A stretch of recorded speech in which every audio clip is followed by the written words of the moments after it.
Hello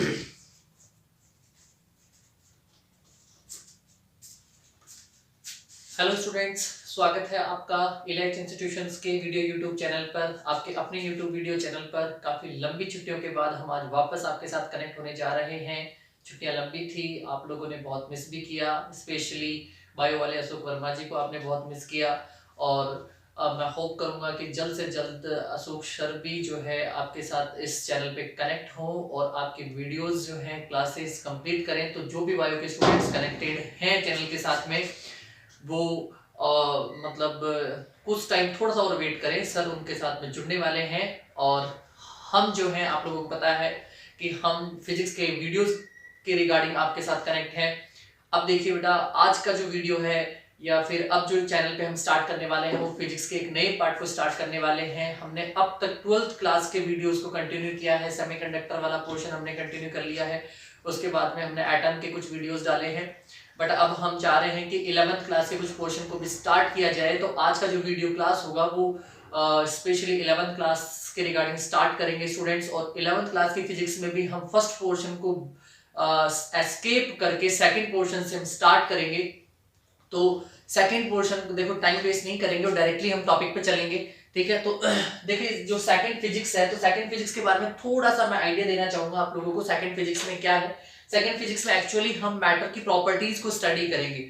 जो पूरी second physics है 11th क्लास का, उस 11th क्लास की पूरी फिजिक्स में हम प्रॉपर्टीज ऑफ बल्क मैटर को स्टडी करेंगे। Okay, properties of bulk matter, okay, ये हमारे पास में पूरी सेकंड फिजिक्स है।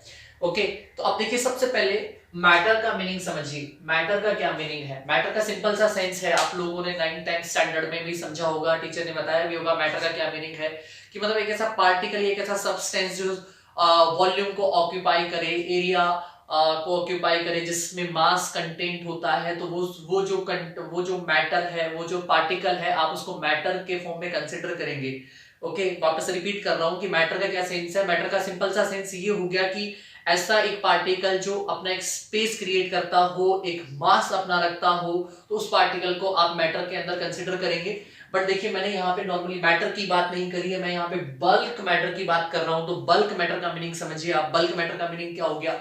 बल्क मैटर का मीनिंग ये हो गया कि मतलब ग्रुप ऑफ पार्टिकल्स, बहुत सारे पार्टिकल्स का जब ग्रुप हो जाएगा, तो ग्रुप होने के बाद में क्या हो जाएगा, वो पार्टिकल्स बहुत सारा डेंस हो जाएगा। वो जो मैटर है, देखो, बहुत सारे पार्टिकल्स क्या करेंगे, ज्वाइन होंगे, और ज्वाइन होके क्या करेंगे, एक मैटर को क्रिएट करेंगे। और वो जो मैटर है वो एक बहुत डेंस मैटर हो जाएगा। उस डेंस मैटर को हम बल्क मैटर में कंसिडर करेंगे स्टूडेंट्स। अभी देखिए, जो बल्क मैटर है, हम इसको भी 3 पार्ट में कैटेगराइज कर सकते हैं। देखिए कैसे कैसे 3 पार्ट में कैटेगराइज करेंगे। तो जो बल्क मैटर है उसमें देखिए, जो फर्स्ट पार्ट होगा वो हमारा वो होगा सॉलिड्स। ओके, फर्स्ट पार्ट होगा सॉलिड। ओके, सॉलिड्स मतलब देखिए, हमें जो हमारा जो सेकंड फिजिक्स है, सेकंड फिजिक्स में जो फर्स्ट पोर्शन है वो हमें सॉलिड के रिगार्डिंग स्टडी करना है। मतलब प्रॉपर्टीज ऑफ सॉलिड जो हमारा चैप्टर है, आज का जो चैप्टर स्टार्ट करने वाले हैं वो प्रॉपर्टीज ऑफ सॉलिड पे स्टार्ट करेंगे। सॉलिड की प्रॉपर्टीज क्या होती है, ये सब कुछ हम फंडा देखने वाले हैं आज की क्लास में। और इस पूरे चैप्टर के अंदर हम सॉलिड के रिगार्डिंग ही डिस्कस करेंगे। इसके बाद में जब सॉलिड का चैप्टर हम कंप्लीट कर लेंगे, देन फ्लूइड्स की बात करेंगे। फ्लूइड्स अब देखिए, फ्लूइड्स में गैस और लिक्विड दोनों कंसिडर होते हैं। लिक्विड्स भी आते हैं इसमें, और इसमें गैसेस भी आती हैं। गैसेस, लिक्विड्स और गैसेस, ये दोनों फंडेज जो है वो फ्लूइड्स के अंदर कंसिडर होते हैं। बट मोस्टली फ्लूइड्स में हम लिक्विड्स की बात करेंगे कि लिक्विड की प्रॉपर्टीज क्या होती हैं, किस टाइप का लिक्विड का बिहेवियर होता है, किस टाइप का फ्लूइड का बिहेवियर होता है। तो वो सब कुछ डिस्कस करना है हमें प्रॉपर्टीज ऑफ फ्लूइड में, ठीक है। और जब फिजिक्स के लास्ट वाले पोर्शन पे चलेंगे तो यहाँ पे थर्मल प्रॉपर्टीज को स्टडी करना है हमें। थर्मल प्रॉपर्टीज को स्टडी करना है। आप थर्मल प्रॉपर्टीज का मीनिंग समझिए। आप थर्मल प्रॉपर्टीज का मीनिंग हो गया कि मतलब यहाँ पे हम बल्क मैटर का हीटिंग इफेक्ट देखेंगे, टेम्परेचर इफेक्ट देखेंगे, ओके, और एनर्जी इफेक्ट देखेंगे। तो वो सारा का सारा मतलब काइनेमेटिक थ्योरी ऑफ गैसेस भी इसी में इंक्लूड होगा। तो वो जो है थर्मल प्रॉपर्टीज में बात करेंगे उस फिनोमिना को, तो देखिए मैंने यहाँ पे अभी तक जो बोर्ड पे जितना रिटर्न किया है वो ऑलमोस्ट 11th क्लास के फिजिक्स को कंसिडर कर लिया, सेकंड पोर्शन को। मतलब सेकंड पोर्शन जो है वो प्रॉपर्टीज के रिगार्डिंग ही है। फर्स्ट पार्ट में हमें सॉलिड्स को पढ़ना है जो कि आज का हमारा चैप्टर रहने वाला है। इसके बाद में हम फ्लूइड्स को स्टडी करेंगे। फ्लूइड्स में मोस्टली हम लिक्विड की प्रॉपर्टीज को शो करेंगे, लिक्विड कैसा होता है, और फिर इसके बाद में लास्ट में हम आ जाएंगे थर्मल प्रॉपर्टीज में, जब हीटिंग, जहां हमें हीटिंग इफेक्ट को, टेम्परेचर इफेक्ट को, जितने भी टाइप्स के इफेक्ट हैं, एनर्जी इफेक्ट्स हैं, उन सबको हमें यहाँ पे देखना है। ओके स्टूडेंट्स, तो देखिए आज हम बात करने वाले हैं हमारे सॉलिड्स की। मतलब हमारे देखो चैप्टर का नेम, देखो चैप्टर का नेम मैं ऑलरेडी आपके पास में आपके सामने लिख चुका हूं, mechanical properties of solid, chapter number 9 है। सेकंड जो बुक है उसका चैप्टर नंबर 9 है, मैकेनिकल प्रॉपर्टीज ऑफ सॉलिड। तो देखिए स्टार्ट करते हैं हम मैकेनिकल प्रॉपर्टीज ऑफ सॉलिड में। बट सॉलिड को स्टार्ट करने से पहले हम सॉलिड का मीनिंग समझते हैं। What is the meaning of solid? Solid का क्या सेंस है? देखिए सॉलिड जो है आप लोग इजीली समझते होंगे, सॉलिड है जिसमें पार्टिकल्स बहुत ज्यादा डेंस होते हैं, बहुत क्लोजली होते हैं, नियरली होते हैं एक दूसरे के, ठीक है, बहुत ज्यादा क्लोज होके जब एक सब्सटेंस क्रिएट हो रहा है तो वो सॉलिड में कंसिडर हो रहा है।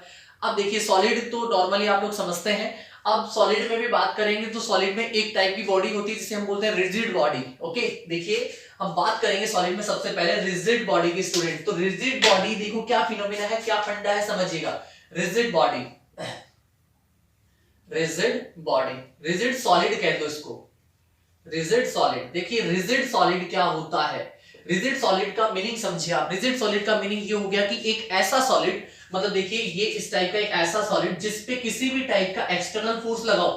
देखिए यहां पे मैंने इसके ऊपर एक एक्सटर्नल फोर्स लगाया F, और एक्सटर्नल फोर्स लगाने पर इस सॉलिड के जो पार्टिकल्स हैं, देखो ये जो पार्टिकल्स हैं, इन पार्टिकल्स में किसी भी टाइप का कोई इफेक्ट नहीं आया। मतलब ये जो डिस्टेंस है जिसको इंट्रामोलिकुलर डिस्टेंस कहते हैं, इंटरमोलिकुलर डिस्टेंस कहते हैं, इस डिस्टेंस में कोई भी इफेक्ट नहीं आ रहा है due to applying external force. अगर आपने एक्सटर्नल फोर्स लगाया उसके बाद में भी जो है सॉलिड के जो पार्टिकल्स हैं उनके मिड का जो इंट्रामोलिकुलर डिस्टेंस है वो अनअफेक्टेड है, तो वो टाइप की बॉडीज जो है वो रिजिड बॉडीज कंसीडर होंगी। मतलब सिंपल से सेंस में ये कहूं कि रिजिड बॉडीज उस टाइप की बॉडीज हैं जिसकी साइज और शेप जो है वो अनचेंज्ड होती हैं। मतलब रिजिड बॉडी को अगर मैं कंसीडर करूं तो मतलब उसमें साइज, जो उनका साइज है, size and shape are not changeable, are not change. Okay, तो ये जो है, ये फंडा जो है, सिंपल सा ये जो डेफिनेशन है ये चला गया आपके रिजिड बॉडीज में। ओके, अब देखिए बात को समझना, ये जो रिजिड बॉडीज का फंडा है ये एक तरीके से आइडियल फंडा है, प्रैक्टिकली पॉसिबल नहीं है रिजिड बॉडीज। मतलब हमारा नेचर ऐसा है जिसमें रिजिड बॉडीज है ही नहीं, मतलब ऐसा कोई सब्सटेंस है ही नहीं कि आप उसके ऊपर एक्सटर्नल फोर्स लगाएं और एक्सटर्नल फोर्स लगाने पर जो उसके इंटरनल पार्टिकल्स हैं उन पार्टिकल्स के मिड का जो डिस्टेंस है वो इफेक्ट ही नहीं हो, पॉसिबल नहीं है ऐसा, ठीक है। तो जो रिजिड बॉडीज हैं वो एक आइडियोलॉजी है, प्रैक्टिकल लाइफ में रिजिड बॉडीज पॉसिबल नहीं है स्टूडेंट्स। मतलब मैं ये कहना चाह रहा हूं कि ऐसा कोई सब्सटेंस या ऐसा कोई मैटर अवेलेबल नहीं है नेचर में जिसकी हम साइज को और शेप को चेंज नहीं कर सकते हैं, ठीक है। ओके, समझ रहे हैं आप बात को? तो एवरी मटेरियल अपनी साइज में चेंज कर सकता है, अपनी शेप में भी वो चेंज ला सकता है। तो रिजिड बॉडीज ओनली एक आइडियल फंडा है, प्रैक्टिकली ये पॉसिबल नहीं है। देखिए एक बहुत अच्छा और बहुत प्यारा सा स्टेटमेंट है और वो ये है कि इन the nature each and every matter have elastic matter, each and every matter is elastic matter. अब इलास्टिक मैटर क्या होता है, यही हमारे चैप्टर का इंपॉर्टेंट और फर्स्ट टॉपिक रहने वाला है। तो देखिए इलास्टिसिटी का मीनिंग हम समझेंगे थोड़ा सा आगे, बट देखो ये जो मैंने स्टेटमेंट बोला है आप अपने माइंड में सेट करके रखिएगा। मैंने रिपीट कर देना है सेंटेंस को, मैंने कहना है in the nature, in our nature each and every matter has is elastic matter. मतलब नेचर में जो भी बल्क मैटर अवेलेबल है वो सारे के सारे इलास्टिक मैटर होते हैं। इलास्टिक जो है एक मैटर की या फिर एक सॉलिड की प्रॉपर्टी होती है। किस टाइप की प्रॉपर्टी होती है थोड़ा सा आगे देखेंगे, बट इससे पहले देखो हम लोगों ने रिजिड बॉडी को देखा। रिजिड मतलब साइज और शेप में जो चेंज नहीं करेगा वो आएगा रिजिड बॉडी में कंसीडर, है ना। ठीक है, ये मैंने ओनली आइडिया के लिए दिया है आप लोगों को। टॉपिक हमारा इलास्टिक रहने वाला है, तो मैं जनरल इंट्रोडक्शन जो है वो बताऊंगा बस आप लोगों को आज, है ना, जो भी हमारी क्लास है उसमें। ठीक है, तो ये देखिए रिजिड बॉडी के बाद में अब देखो हम सबसे पहले सॉलिड को पकड़ लेते हैं एक बार। रिजिडिटी के अकॉर्डिंग जो सॉलिड है उसको 3 पार्ट में कैटेगराइज किया गया है। ओके, देखिए ये जो सॉलिड है, अगर मैं सॉलिड का क्लासिफिकेशन करूं तो इस सॉलिड का क्लासिफिकेशन भी 3 पार्ट्स में किया गया है। सॉलिड का क्लासिफिकेशन की बात करूं तो वो भी 3 पार्ट्स में जो है क्लासिफाइड है। अब देखिए जो फर्स्ट पार्ट है वो है परफेक्टली इलास्टिक। परफेक्टली इलास्टिक, ठीक है, समझना, जो सॉलिड है वो जो है वो परफेक्टली इलास्टिक है। अब परफेक्टली इलास्टिक कैसा सॉलिड होता है उसको समझिएगा। जैसे सपोज करिए कि मेरे पास में एक जो है मतलब स्टैटिक कंडीशन में एक क्या है, एक सॉलिड है। देखिए ये सॉलिड है, इस सॉलिड का लेंथ मैं कंसीडर कर लेता हूं कुछ भी, जैसे मान लो कि 10 मीटर इसका एक लेंथ कंसीडर कर लिया मैंने ना। 10 मीटर का एक सॉलिड है मेरे पास में, और इस सॉलिड पर मैंने क्या किया, मैंने एक एक्सटर्नल फोर्स अप्लाई किया F। इस F को एक स्पेशली नाम दिया मैंने, क्या बोला, एक्सटर्नल फोर्स। F यहाँ पे एक्सटर्नल फोर्स है ना। अब इस एक्सटर्नल फोर्स को एक नया नेम दे देंगे, हम इसको बोलेंगे डिफॉर्मिंग फोर्स। ओके, ये डिफॉर्मिंग फोर्स हो जाएगा, डिफॉर्मिंग फोर्स। F जो है एक्सटर्नल फोर्स है, वो डिफॉर्मिंग फोर्स। अब देखो परफेक्टली इलास्टिक, मैंने कहा इलास्टिक क्या होता है इसको बाद में देखेंगे। आप देखिए सॉलिड में फर्स्ट टाइप है परफेक्टली इलास्टिक। परफेक्टली इलास्टिक का मीनिंग समझो, जैसे थोड़ा सा प्रैक्टिकली आप खुद आइडिया लगाइए कि अगर मैंने इस 10 मीटर के ऑब्जेक्ट को या सॉलिड को जब मैंने एक डिफॉर्मिंग फोर्स लगा के क्या किया, इसको खींचने का ट्राई किया, इसको पुल करने का ट्राई किया, तो सिंपल सा सेंस है कि इसके डायमेंशंस में चेंजेस आएगा। सपोज कर लो कि ये यहां से इसके डायमेंशन में इतना चेंज आ गया, ये चेंज आ गया, ठीक है, और अभी ये 10 की बजाय कितना हो गया, देखो चेंजेस कितना है इसमें, 2 मीटर का चेंज आ गया। एक एग्जांपल सेट कर लिया कि 2 मीटर का चेंज आ गया, ठीक है। तो अब देखो परफेक्टली इलास्टिक सॉलिड कैसे सॉलिड्स होते हैं उसको मीनिंग समझना। वो ऐसे सॉलिड्स होते हैं जब किसी सॉलिड पे एक डिफॉर्मिंग फोर्स अप्लाई करो। अब डिफॉर्मिंग फोर्स का मीनिंग समझा आपने कि एक्सटर्नल फोर्स है, आउटर सोर्स से आपने एक फोर्स लगाया है, तो जब किसी ऑब्जेक्ट पे आपने डिफॉर्मिंग फोर्स लगाया, लगाते ही उसने अपनी डायमेंशन में चेंज किया। जैसे ही आप डिफॉर्मिंग फोर्स को क्या करोगे, फ्री करोगे, और ऑब्जेक्ट क्या करेगा, वापस अपनी शेप को रिगेन कर लेगा, ठीक है।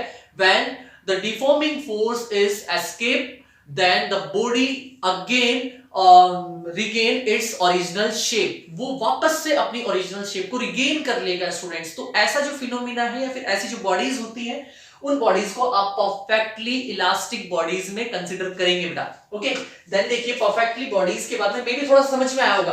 देखो डिफॉर्मिंग फोर्स लगाया, एक बार फिर से देखो फटाफट से, डिफॉर्मिंग फोर्स लगाया, डायमेंशंस में चेंज हुआ, डायमेंशंस में चेंज होते ही आपने क्या किया, डिफॉर्मिंग फोर्स को फ्री किया, फ्री करते ही बॉडी ने अपनी शेप को वापस रिगेन कर लिया। तो इस टाइप की जो बॉडीज हैं, इस टाइप का जो बॉडीज हैं, वो परफेक्टली इलास्टिक बॉडीज में कंसीडर है। ओके, देन देखिए जब सेकंड टाइप की बात करेंगे तो सेकंड टाइप में आ जाएगा पार्शियली इलास्टिक और पार्शियली प्लास्टिक बॉडीज, है ना। Partially elastic and plastic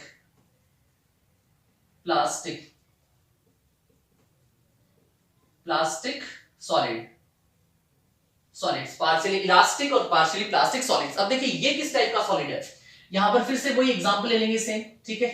static body है आपके पास में, वही बॉडी का लेंथ आप 10 मीटर कंसीडर कर लेंगे, आपने वही डिफॉर्मिंग फोर्स लगाया F, और डिफॉर्मिंग फोर्स लगाने पर देखिए क्या हुआ, इस बार जो मटेरियल में चेंज आया, वो चेंज सपोज कर लो कि कितना आ गया, वही 2 मीटर का चेंजेस आ गया, ठीक है, वही 2 मीटर का चेंजेस आ गया।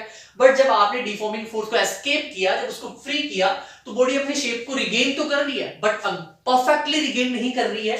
बॉडी एक लिमिटेशंस पे जाके रुक गई। मतलब देखो यहाँ पे अब जो बॉडी का जो डायमेंशन है वो 10.5 मीटर हो गया। इस तरीके से समझो कि जो बॉडी जो है पहले 10 मीटर की थी, तो अब वो 10.5 मीटर में आ गई। मतलब बॉडी ने क्या किया, अपने आप को रिगेन या फिर ओरिजिनल शेप में लाने की वापस कोशिश तो करी, बट परफेक्टली वो कोशिश नहीं कर पाई, पार्शियली उसने ट्राई किया। इसलिए इस टाइप का जो सॉलिड है वो पार्शियली इलास्टिक और पार्शियली प्लास्टिक सॉलिड्स में कंसीडर है। ओके, तो इजीली समझ में आ रहा होगा। मतलब जो परफेक्टली, देखो परफेक्शन से समझ में आया, इसने परफेक्शन लिया, अपनी ओरिजिनल शेप में आने का परफेक्शन लिया तो परफेक्टली इलास्टिक हो गया। इसमें परफेक्शन नहीं आया इसलिए हमने इसको पार्शियली इलास्टिक और पार्शियली प्लास्टिक में कंसीडर कर दिया। और फाइनल जो टाइप है वो है प्लास्टिक, है ना, perfectly plastic solids, perfectly plastic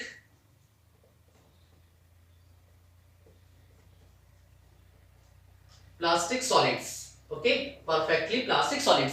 देखिए ये किस टाइप का सॉलिड है, वही देखिए, स्टैटिक सॉलिड, सेम कंडीशन में स्टैटिक सॉलिड, डिफॉर्मिंग फोर्स आपने लगाया, ठीक है, एफ एक डिफॉर्मिंग फोर्स लगाया, डिफॉर्मिंग फोर्स लगाने पर देखो इसके डायमेंशंस में चेंज आ गया, वही देखो ये 10 मीटर का ऑब्जेक्ट था, डायमेंशन देखो डिफॉर्मिंग फोर्स जैसे ही अप्लाई किया तो 2 मीटर का चेंजेस आया। ओके, और अब देखो जैसे ही आपने इसको रिमूव किया तो इसने अपनी शेप को चेंज ही नहीं किया, जितना ये था उतना का उतना ही है, मतलब 12 मीटर, मतलब इसने अपनी ओरिजिनल शेप में आने की कोशिश ही नहीं करी है।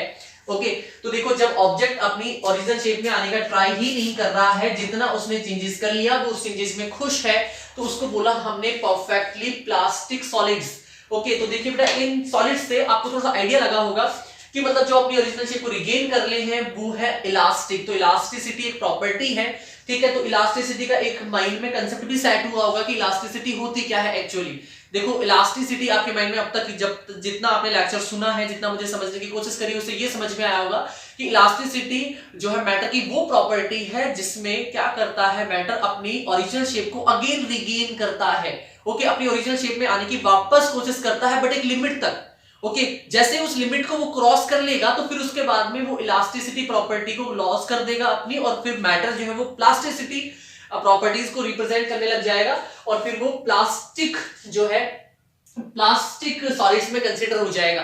ठीक है, जैसे आप लोग खुद सोचिए, मतलब जैसे स्प्रिंग है, हम लोग स्प्रिंग देखते हैं, ओके, जैसे कॉपर की किसी भी मैटर की बनी हुई स्प्रिंग लो, उस स्प्रिंग का सिंपल सा एग्जांपल लो आप, अगर आपने उसके दोनों साइड्स पे अगर थोड़ा सा भी डिफॉर्मिंग फोर्स लगाया, लगाकर आपने क्या किया, उसको फ्री किया, फ्री कर दे उसने क्या किया, अपनी ओरिजिनल शेप को वापस से रिगेन कर लिया, तो फिर अभी इस टाइम पे, इस सिचुएशन पे उस स्प्रिंग ने कौन सा नेचर शो किया, सेम स्प्रिंग है, नेचर उसने कौन सा शो किया, परफेक्टली इलास्टिक नेचर शो किया, क्योंकि उसने अपनी ओरिजिनल लेंथ को क्या कर लिया, रिगेन कर लिया। ठीक है, अब देखिए आपने सेकंड केस में क्या किया, जो डिफॉर्मिंग फोर्स है उसका अमाउंट इंक्रीज कर दिया, पहले के कंपैरिजन में डिफॉर्मिंग फोर्स को क्या किया, थोड़ा सा इंक्रीज कर दिया। उस इंक्रीमेंट की वजह से क्या हुआ, इंक्रीमेंट की वजह से थोड़ा सा ज्यादा एक्सटेंशन आया, ऑब्जेक्ट ने अपनी डायमेंशंस को ज्यादा चेंज किया, और जब डिफॉर्मिंग फोर्स को अगेन से फ्री किया तो अब ऑब्जेक्ट अपने ओरिजिनल शेप में वापस जा तो रहा है, बट परफेक्टली वो अपनी ओरिजिनल शेप में नहीं गया।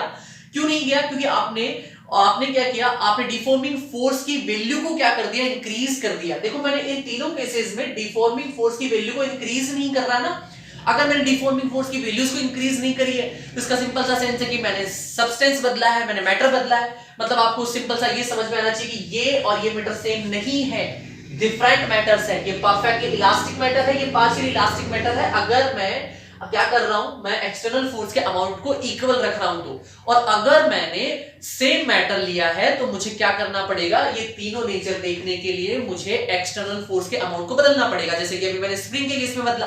ठीक है, तो सेकंड केस में क्या हुआ, स्प्रिंग पे जब डिफॉर्मिंग फोर्स को रिमूव किया, जब उसको एस्केप किया, तो बॉडी या फिर जो स्प्रिंग है अपनी ओरिजिनल शेप में वापस आ तो रही है, बट परफेक्टली नहीं आई। ठीक है, मतलब उसने अपने डायमेंशन को कुछ तो बदला है, तो वो जो कंडीशंस है वो पार्शियली प्लास्टिक और पार्शियली इलास्टिक सॉलिड्स में कंसीडर हो गया। ठीक है, अब देखो वापस से उसी केस को देखो, इस बार आपने थर्ड केस में क्या किया कि मतलब जो एक्सटर्नल फोर्स है उसका अमाउंट इतना बढ़ा दिया कि जब आपने उसको एस्केप किया, फ्री किया, तो वो जो स्प्रिंग है आपकी जिस पोजीशन पे है उसी पोजीशन पे बनी रहेगी। मतलब अब वो अपनी ओरिजिनल शेप को वापस रिगेन नहीं करना चाहती है। ठीक है, नहीं करना चाहती है। सिंपल सा मीनिंग क्या हो गया, सिंपल सा मीनिंग ये हो गया कि उस बॉडी के इनसाइड में अगर आप जाके देखेंगे तो इनसाइड में उसकी जो इंट्रामोलिकुलर डिस्टेंस है, वो इंट्रामोलिकुलर डिस्टेंस बहुत ज्यादा डिस्टर्ब हो चुका है। तो उस डिस्टर्बेंस की वजह से ऑब्जेक्ट क्या करना चाह रहा है, अपनी बॉडी में चेंज नहीं करना चाह रहा है। तो फिर वो जो बॉडीज है या फिर वो जो सॉलिड्स हैं वो कंसीडर हो जाएंगे आपके पास परफेक्टली इलास्टिक सॉलिड्स में, स्टूडेंट्स, है ना। ठीक है, तो ये बात हुई सॉलिड्स की। अब देखो सॉलिड्स को कैटेगराइज करके हमारा मेन टारगेट, जो मेन टॉपिक है वो है इलास्टिसिटी। तो हमें तो इलास्टिसिटी को समझना है। इलास्टिसिटी का डेफिनेशन भी हमें समझ में आया कि क्या डिफाइन किया हमने इलास्टिसिटी को। इलास्टिसिटी को सिंपल से सेंस में ये समझा कि एक प्रॉपर्टी है, किसकी, मैटर की प्रॉपर्टी है या फिर इसको टेंडेंसी भी कह सकते हैं। इट इज द प्रॉपर्टी और tendency of a matter. Okay, बात को बहुत ध्यान से सुनिएगा, समझिएगा, ठीक है। ये प्रॉपर्टी है मैटर की या फिर इसको टेंडेंसी कह सकते हैं, जो क्या करता है, जो बॉडी को अपनी ओरिजिनल शेप में वापस ले आता है, ठीक है। इतना सा बात समझ में आया। बट देखो एक्चुअली इलास्टिसिटी क्या है, इलास्टिसिटी अपोजिंग प्रॉपर्टी है। अपोजिंग प्रॉपर्टी का मतलब हो गया इलास्टिसिटी मैटर की वो प्रॉपर्टी है जो उसकी ओरिजिनल शेप में चेंज नहीं चाहती है, ठीक है। देखो दोनों बहुत लिंक्ड डेफिनेशन है। अभी हम थोड़ा सिंपल से सेंस में ये कह रहे थे कि मतलब जो इलास्टिसिटी है मैटर की वो प्रॉपर्टी है जिसमें वो अपनी ओरिजिनल शेप को वापस रिगेन कर लेती है, बट ऐसा नहीं है। ये तो सिंपल सा समझ में आया, ठीक है। इसको थोड़ा सा डेप्थ में जाके समझेंगे तो यहां पे ये समझ में आया कि इलास्टिसिटी मैटर की वो प्रॉपर्टी है जिसमें वो अपनी ओरिजिनल शेप को चेंज होने में अपोज करती है। मतलब मैटर की वो प्रॉपर्टी जो उसकी ओरिजिनल शेप में चेंज नहीं होने देना चाहती है, ठीक है। और अगर कुछ चेंज हो भी गया है तो उस चेंज को वो क्या करती है, वापस अपनी ओरिजिनल शेप में लाने का ट्राई करती है। तो उस प्रॉपर्टी को हमने क्या कहा, इलास्टिक प्रॉपर्टी बोला है। ओके, तो देखिए हमारा जो चैप्टर का जो मेजर टॉपिक है, जो फर्स्ट टॉपिक है वो है elasticity.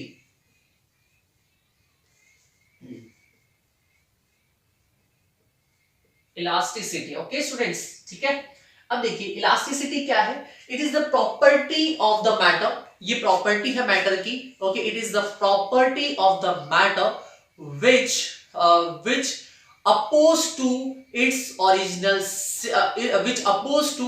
original shape after applying any external force। Okay, देखिए हम इसको रिटर्न करते हैं। इट इज द प्रॉपर्टी और tendency, okay, it is the property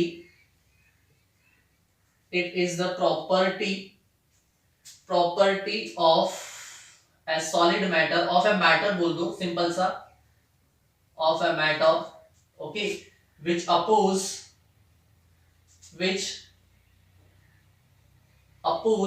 its original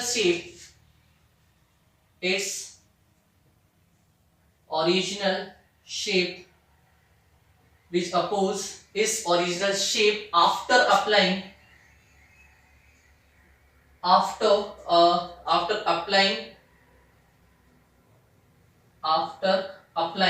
any external, और external को क्या बोला आपने, deforming, external or any deforming force, okay, on it, okay, at a fixed limit। Okay, देखिए बेटा ये भी एक बहुत इंपॉर्टेंट फंडा है, एट अ फिक्स्ड लिमिट, ठीक है। देखिए अब डेफिनेशन को समझने का कोशिश करना। इट इज द प्रॉपर्टी और टेंडेंसी, ये प्रॉपर्टी भी है और टेंडेंसी भी है, ऑफ अ मैटर, एक मैटर की प्रॉपर्टी और टेंडेंसी है, विच अपोज, जो कि अपोज करेगा, ठीक है, इट्स ओरिजिनल शेप, ठीक है, जो कि अपनी ओरिजिनल शेप को चेंज करने का अपोज करता है। Okay, it is the property of the matter which oppose to change. देखिए थोड़ा सा चेंज करो इसमें, विच अपोज टू चेंज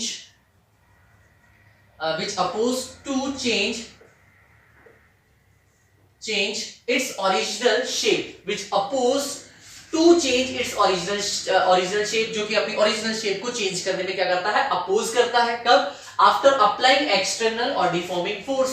कोई भी एक्सटर्नल और डिफॉर्मिंग फोर्स लगाए तो वो अपनी ओरिजिनल शेप में चेंज करने का क्या करता है, जो है अपोज करता है। देखो अब आगे कुछ लिखा है, एट अ सर्टेन और एट अ फिक्स्ड लिमिट। अब ये क्राइटेरिया कब तक अप्लाई है, एक फिक्स लिमिट तक अप्लाई है। अगर आपने उस लिमिट से ज्यादा डिफॉर्मिंग फोर्स लगाया तो फिर वो बॉडी प्लास्टिक प्रॉपर्टी शो करने लग जाएगी, है ना। मतलब वो अपनी शेप को वापस रिगेन नहीं करेगी उस सिचुएशन में। ओके स्टूडेंट्स, तो देखिए थोड़ा सा फंडा समझने की कोशिश करना कि जैसे आपके पास ये बॉडी थी, ओके, अब इस बॉडी में हुआ क्या है, इस बॉडी में आपने देखो ये डिफॉर्मिंग फोर्स इधर लगाया, एक डिफॉर्मिंग फोर्स इधर लगाया, ठीक है। तो अब देखिए इसके इनसाइड में जो इंट्रामॉलिक्यूलर पार्टिकल्स है ना, ये पार्टिकल्स क्या नहीं चाहते हैं, ये चेंज नहीं चाहते हैं। ये जो डिस्टेंस है, इंट्रामॉलिक्यूलर डिस्टेंस है, इस इंट्रामॉलिक्यूलर डिस्टेंस में ये चेंज नहीं चाहते हैं, अपने आप को नहीं बदलना चाहते हैं। ये कह रहे हैं कि नहीं, हम हमारी डिस्टेंस को इतना ही रखेंगे। तो देखो आप अगर एक फोर्स लगाएंगे तो अगर ये फोर्स लगेगा तो ये जो डिस्टेंस आपको दिख रहा है, देखो ये वाला जो डिस्टेंस है, ये जो डिस्टेंस आपको दिख रहा है, डी डिस्टेंस बोल दो इसको आप, ठीक है, ये जो डी डिस्टेंस है इसमें चेंज होगा, तो बॉडी में वो प्रॉपर्टी होती है जिसमें वो अपनी इस डी डिस्टेंस को क्या नहीं करना चाहती, सॉरी इसको डी नहीं बोलते हैं, इसको आर नॉट डिस्टेंस बोलते हैं, तो इस आर नॉट डिस्टेंस को ये चेंज नहीं करना चाह रही है, तो चेंज नहीं करने की वजह से जो प्रॉपर्टीज इसने शो करी है उस प्रॉपर्टी को आपने कहा इलास्टिक लिमिट कहा, सॉरी इलास्टिसिटी कहा। अब देखिए आप अगर फोर्स को लगाए जाएंगे लगाए जाएंगे लगाए जाएंगे, एक लिमिट, इसकी एक लिमिट है, इस प्रॉपर्टी की एक लिमिट है, ठीक है, एट अ फिक्स्ड लिमिट, अगर उस लिमिट के बाद में भी आप एक फोर्स लगा रहे हैं, दोनों साइड से आप इसको खींचे जा रहे हैं, तो फिर इस लिमिट के बाद में ये डिस्टेंस क्या हो जाएगी, ब्रेक हो जाएगी, यहां से टूट जाएगी, और टूटने के बाद में ये क्या हो जाएगा कि जिस शेप तक आप इसको ले गए हैं ये उसी शेप में जाके स्टॉप हो जाएगी, मतलब प्लास्टिसिटी को ये शो करना स्टार्ट कर देगी। ओके स्टूडेंट्स, ठीक है। अब देखिए हमारी जो बुक है इसने इसको मॉलिक्यूलर लेवल पे भी समझाने की कोशिश करी है, मॉलिक्यूलर लेवल पे इलास्टिसिटी को कैसे डिफाइन करते हैं। जैसे सपोज कर लो कि मैंने कोई पार्टिकल लिया, सॉलिड पार्टिकल लिया, और उस सॉलिड पार्टिकल्स के ये क्या ले लिए, मैंने मॉलिक्यूल्स ले लिए, ये उस सॉलिड पार्टिकल्स के मॉलिक्यूल्स है ना, ठीक है। अब देखो क्या किया गया, हमारी जो बुक ने है वो एक सॉलिड पार्टिकल को दूसरे सॉलिड पार्टिकल से एक स्प्रिंग के सेंस में कनेक्ट किया, क्योंकि स्प्रिंग इजीली हमें समझ में आती है। स्प्रिंग में जो इलास्टिसिटी की प्रॉपर्टी है, प्लास्टिसिटी की प्रॉपर्टी है, पार्शियल इलास्टिसिटी की प्रॉपर्टी है, वो इजीली शो होती है, इजीली हमें दिखती है, और हमने कभी कभार किया भी है इसको, ठीक है। तो हमने क्या किया, इस पूरे मतलब जो है ये जो पार्टिकल्स है ये फिक्स अमाउंट में अवेलेबल है, सॉलिड है, और सॉलिड के कुछ पार्टिकल्स लिए हैं, और उन पार्टिकल्स को मैंने किससे कनेक्ट कर दिया, एक स्प्रिंग से कनेक्ट कर लिया स्टूडेंट्स। ओके, देखिए इस तरीके से स्प्रिंग से ये सारे के सारे पार्टिकल्स कनेक्टेड हैं, और भी जितने भी पार्टिकल्स हैं उन सबको स्प्रिंग से मैंने कनेक्ट कर लिया ना, ठीक है। ये लीजिए, ये स्प्रिंग से कनेक्टिविटी हो गई। ओके, अब देखिएगा अब क्या सीन है। अब सपोज कर लो कि मैंने यहां पे डिफॉर्मिंग फोर्स लगाया F।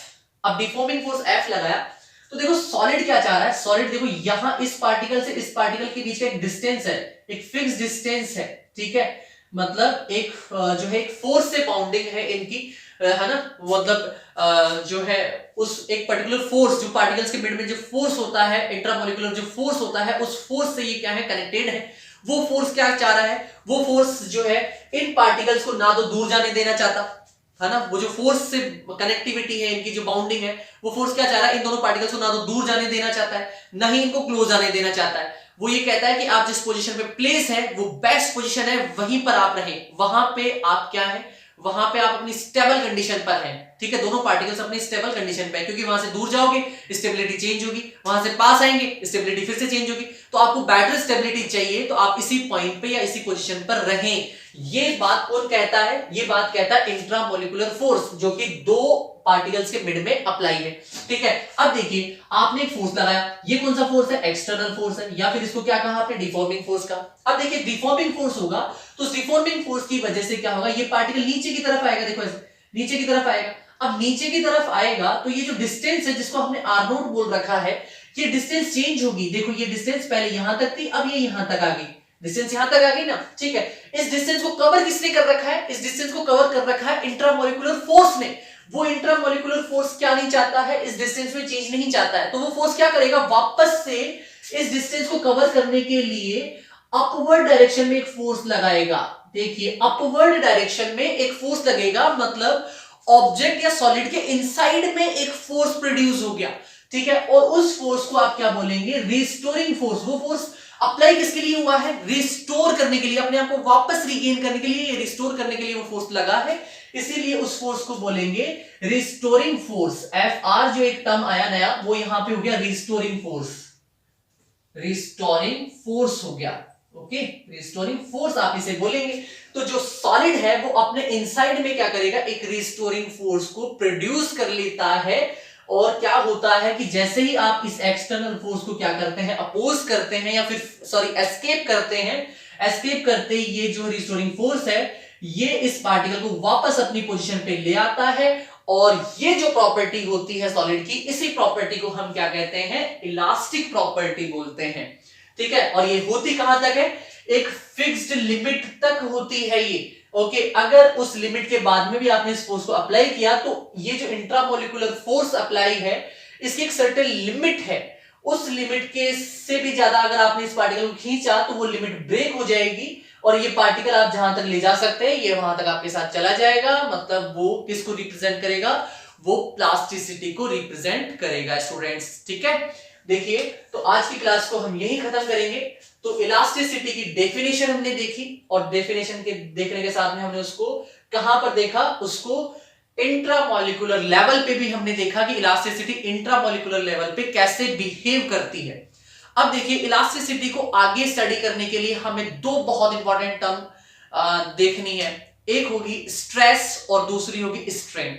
अब ये स्ट्रेस क्या होता है, स्ट्रेन क्या होता है, इन सब का डिस्कस करेंगे हम अगली क्लास में। ओके, तो आज की क्लास को हम यहीं रोकेंगे, यहीं स्टॉप करेंगे। स्टूडेंट्स जो भी आप इस वीडियो को देख रहे हैं, अगर आपको वीडियो पसंद आया है तो आप वीडियो को लाइक करें और ज्यादा से ज्यादा इस चैनल को शेयर करें, सब्सक्राइब करें, क्योंकि आपका प्यार जितना हमें मिलेगा उतना ही हम दिल से आपके लिए वीडियोस कंटिन्यू करते रहेंगे, कंटिन्यू बनाते रहेंगे। तब तक के लिए आप जो है मजे करें, व्यस्त रहें, मस्त रहें, वीडियोस को कंटिन्यू देखते रहें। मिलेंगे हम नेक्स्ट वीडियो में जल्दी ही। Okay, good bye, thank you.